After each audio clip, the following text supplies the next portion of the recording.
Assalamualaikum warahmatullahi wabarakatuh.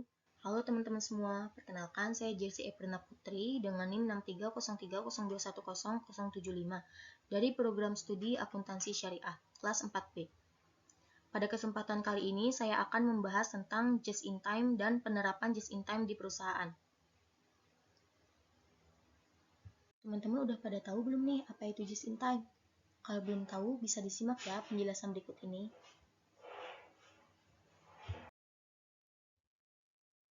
Untuk yang pertama ada point of presentation.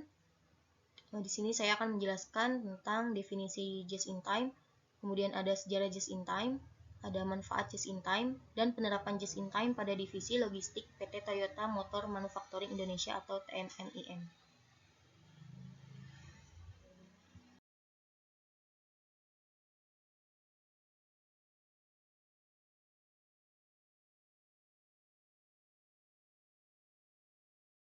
Saja yang pertama yaitu definisi just in time. Just in time merupakan suatu sistem produksi yang digunakan untuk memenuhi kebutuhan pelanggan tepat pada waktunya sesuai dengan jumlah yang dianggarkan. Tujuan just in time yaitu untuk mengurangi pemborosan sehingga dapat meningkatkan laba suatu perusahaan. Kemudian ada pengertian just in time menurut Jaspers, yaitu suatu konsep filosofi di mana memproduksi produk sesuai dengan kualifikasi kebutuhan konsumen dengan cara yang paling ekonomis dan efisien melalui eliminasi aktivitas yang tidak menambah nilai atau waste dalam perbaikan terus-menerus atau improvement. Kemudian menurut Wicaksono, just in time merupakan suatu filosofi bisnis yang khusus di mana membahas bagaimana mengurangi kegagalan produksi baik dalam proses manufaktur maupun proses non-manufaktur. Sejarah just in time. Just in time atau disingkat dengan JIT adalah sebuah filosofi manajemen yang berakar di Jepang dan pertama kali muncul pada dekade 1970-an di industri manufaktur Jepang. Just in time ini dikembangkan dan disempurnakan pertama kali oleh Toyota Motor Manufacturing, yaitu oleh Taiichi Ohno. Karena jasanya mengembangkan konsep just in time, Taiichi Ohno ini dijuluki sebagai the father of just in time. Ide utama just in time adalah menyediakan produk yang diminta pelanggan dengan waktu tunggu sependek mungkin atau sesingkat mungkin. Artinya, produk diproduksi berdasarkan permintaan pasar dalam waktu sesingkat mungkin.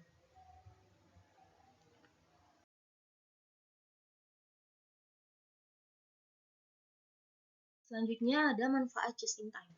Pertama yaitu mengurangi biaya tenaga kerja langsung dan biaya tenaga kerja tidak langsung. Kedua ada mengurangi ruang atau gudang untuk menyimpan barang. Yang ketiga untuk mengurangi waktu setup dan penundaan jadwal produksi. Kemudian ada mengurangi pemborosan barang rusak dan barang cacat dengan mendeteksi kesalahan pada sumbernya.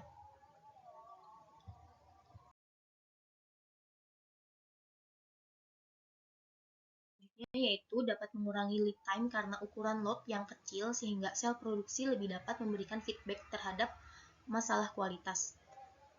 Selanjutnya just in time ini dapat digunakan dalam penggunaan mesin dan fasilitas itu lebih efisien. Kemudian dapat mengurangi waktu untuk memproduksi sehingga dapat meningkatkan jumlah produk yang dikeluarkan. Yang terakhir ada tingkat produk yang cacat berkurang atau mengurangi tingkat produk yang cacat dengan meningkatkan kepuasan pelanggan. Nah, untuk selanjutnya yaitu penerapan just in time pada divisi logistik PT Toyota Motor Manufacturing Indonesia atau TMMIN. Apa sih manajemen logistik itu? Jadi, manajemen logistik itu berkaitan erat dengan alur masuk keluarnya persediaan dan memastikan kelancaran dari alur tersebut dan ketersediaan dari persediaan itu sendiri.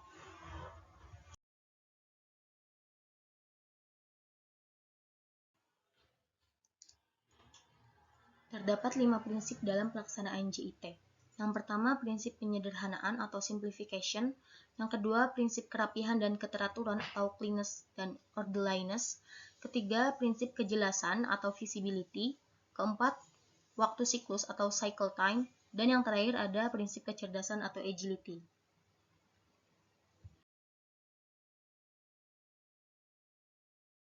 Penyederhanaan atau simplification. Jadi dalam prinsip penyederhanaan ini, PT TMMIN ini menerapkan sistem milk run. di mana migran adalah salah satu cara atau metode pengangkutan atau pengambilan komponen dari sejumlah pemasok dengan menggunakan suatu kendaraan pada waktu yang bersamaan dan kotak kosong dikirimkan kembali kepada pemasok. Jadi sistem ini mengadopsi dari cara tradisional penjualan susu di negara barat, yaitu para penjual susu berjalan dari satu pintu pelanggan ke pintu lain dengan membawa tray sesuai rute yang telah ditentukan untuk mengantarkan susu dan membawa kembali botol yang sudah kosong. Cara ini kemudian dinilai dapat memberikan pembaharuan dan perbaikan pada sistem pengiriman di Toyota. Pada tahun 2004, Toyota Indonesia mulai menerapkan sistem milk run.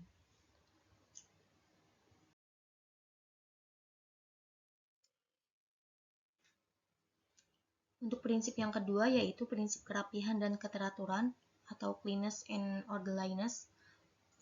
Dalam menjaga prinsip kerapihan dan keteraturan dalam strategi pengiriman secara langsung atau direct delivery, VPLD PT TMMIN ini membuat jadwal pengiriman bagi para partner logistik dan pemasoknya.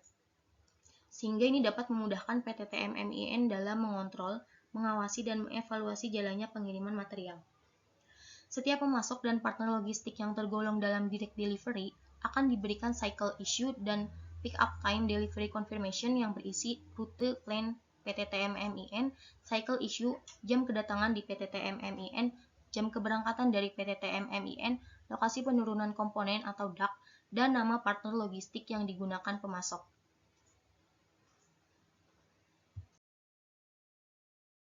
Prinsip kejelasan atau visibility. Prinsip ini dilakukan VPLD dengan briefing harian yang selalu dilakukan setiap pagi. Briefing ini dilakukan setiap hari sebelum memulai pekerjaan. Fungsi dari briefing bagi para manajer dan section head adalah untuk memantau pekerjaan dari internal VPLD sudah sejauh mana pekerjaan tersebut selesai. Selain itu juga, jika ada informasi terbaru akan disampaikan pada briefing ini, sehingga tidak ada satupun yang ketinggalan informasi tersebut, apalagi jika berhubungan dengan kegiatan operasional VPLD. Yaitu waktu siklus atau cycle time. Waktu siklus merupakan rentang waktu yang digunakan untuk melakukan suatu pekerjaan atau kegiatan dari awal hingga akhir. Jam kedatangan truk ke PT TMMIN dan jam keberangkatan truk dari PT TMMIN ini sudah menjadi acuan tersendiri bagi VPLD untuk mengawasi dan memantau kinerja para partner logistik dari segi siklus waktu ini.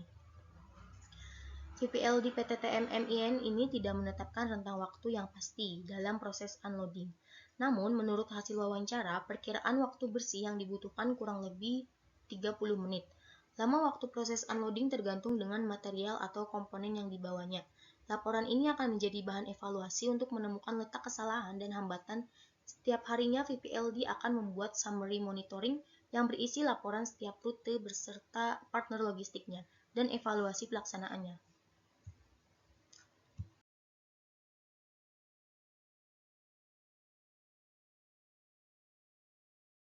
Yaitu kecerdasan atau agility.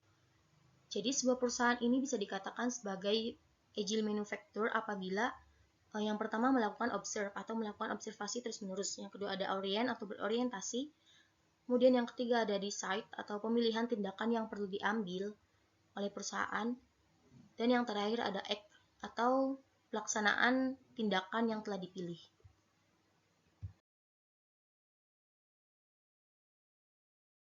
Dalam prinsip kecerdasan ini, VPLD PT TMMIN terus melakukan observasi dengan melakukan genba atau datang langsung ke lapangan. Jadi, untuk melihat secara langsung kondisi di lapangan dan mencari solusi alternatif bagi permasalahan yang mungkin ditemukan.